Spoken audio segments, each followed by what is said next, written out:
Hello and welcome to Tech It Simple. I'm going to be showing you how you can delete Pinterest history on mobile. Well, the first step is just launching the Pinterest app and logging into your account, like so. Once you're inside your Pinterest home feed, you're going to need to click on this avatar icon at the bottom right corner.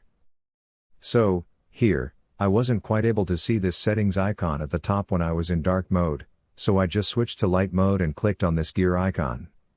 Once you're inside your profile, from there, you can see Home Feed Tuner. Let's select it.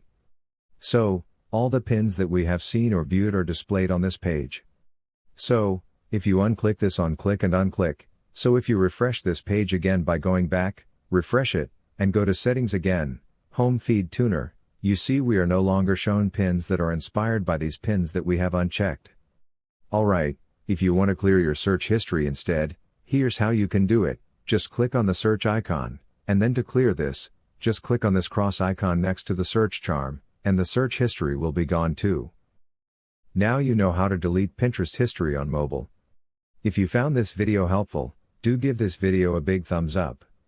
And if you still have any questions or comments regarding deleting Pinterest history on mobile, do leave them in the comment section. We'll get back to you right away. Until next time, bye bye.